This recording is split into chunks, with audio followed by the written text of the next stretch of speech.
So guys, nandito tayo ngayon sa airport and ayan, sa mga hindi pa nakapag-subscribe, subscribe na.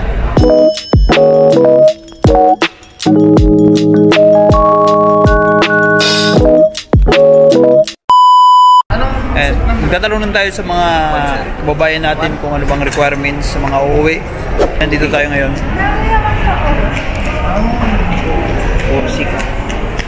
Ay, mag-interview tayo kay ate.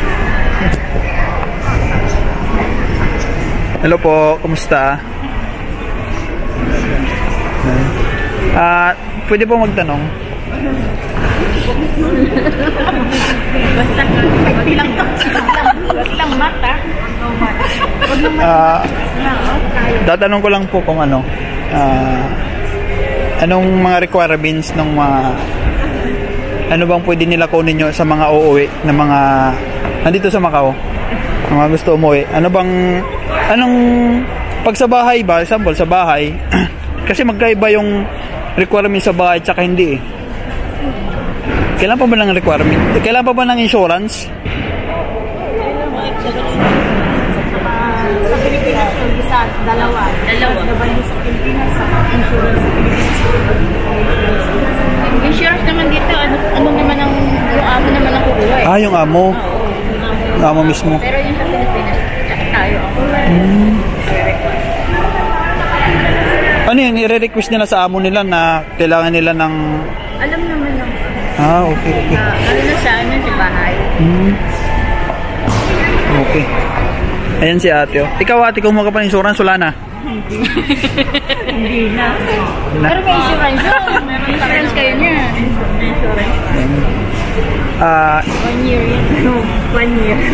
Kumusta naman yung experience mo dito sa Macau sa pagtatrabaho? Mahirap na masakay ka parang doon kasi nakakasahod ka ng malaki. Wow. Pero siyempre, yung hirap eh. Babalik ka pa ba dito sa Macau? Siguro after 1 year.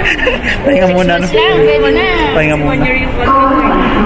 6 months pwede na yan. Ganun talaga. Hindi mo ano pa. Mayroon trabaho na mahirap.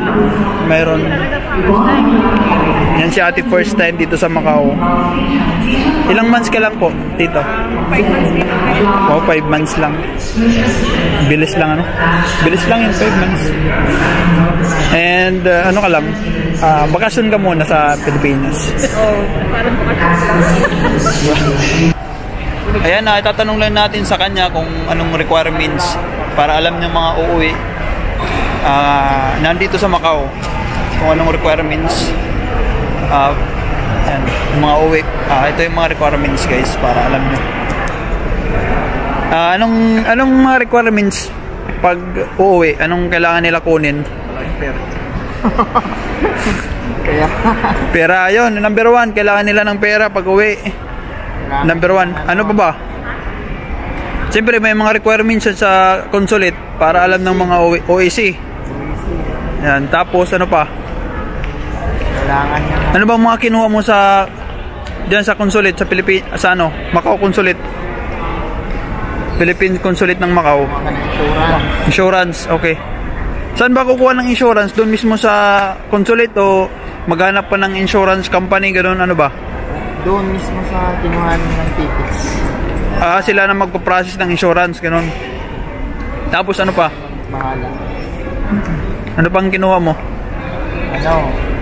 Kontrata. Company contract, ganoon. Tapos ano pa?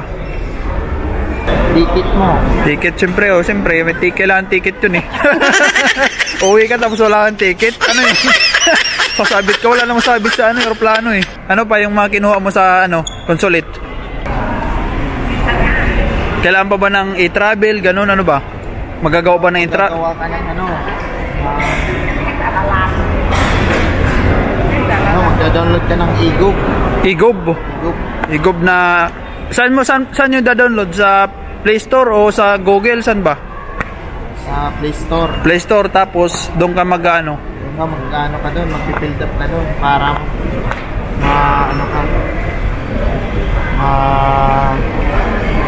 ma-register ka sa sa tawag na.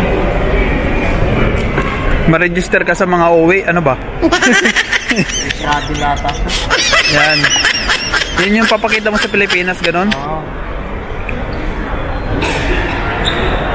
Siyempre, para alam ng mga uuwi, para kung sakali na uwi sila, yun yung i-ano nila, i-prepare. Oo. Diba? Kasi minsan, hindi natin alam di ba? At least, Kailangan yun. Kasi hindi ka makakapag-check-in pag wala ka na. yan, I-travel. Yung QR code kailangan. i-travel yun. Okay.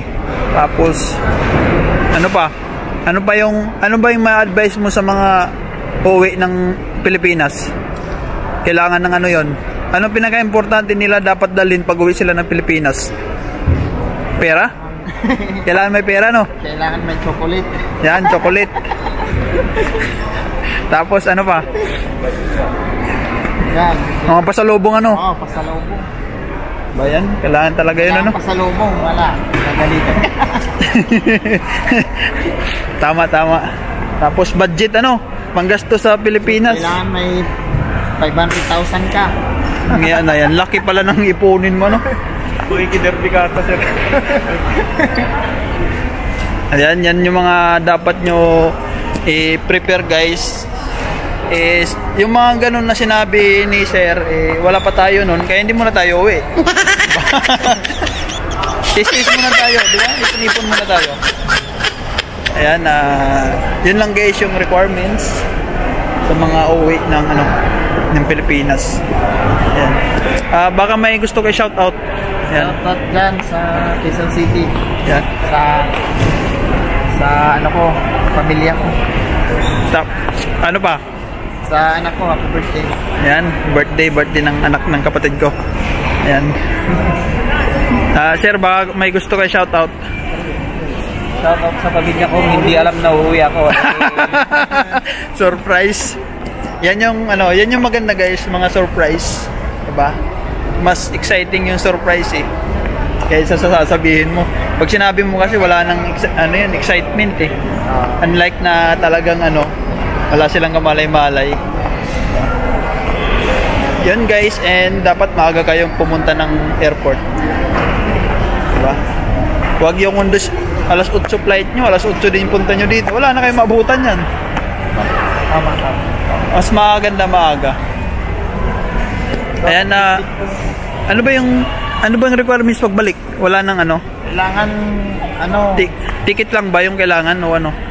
hindi yung binigay ng Ng consulate? Trainer ka o ibigay mo dun sa sa Pilipinas o OEC. Ha? OEC? OEC doon ka kukuha, yung ibibigay doon, yung OEC, papakita mo sa... Yung OEC kasi yun yung pagkano yun di ba? Yung... Change employer ka ba, sir? Ha? Change employer? Hindi. Ganyan rin sa akin Kanina ko lang nila. Kanina lang? Binigay ka agad? Oo. Oh, siyempre yung flight mo Bit saka kwan naman siya. Kasi i-print ko lang naman yung blue card mo, passport mo, tapos yung addendum ng kukuha ka ng kontrata, payslip, gano'n naman natin. Tapos yung nahimik pa sila ng insurance. Yun, pinaka-importante. Magkano palang babayaran? May babayaran ba sa consulate pag kukuha ka ng mga mga OEC kasi pinasa na sa atin, di ba? Doon na babayaran. Ay, okay. Magkano ba OEC ngayon? Hindi na sa Pilipinas kasi kukunin mo. Para 4,000. Ay, okay.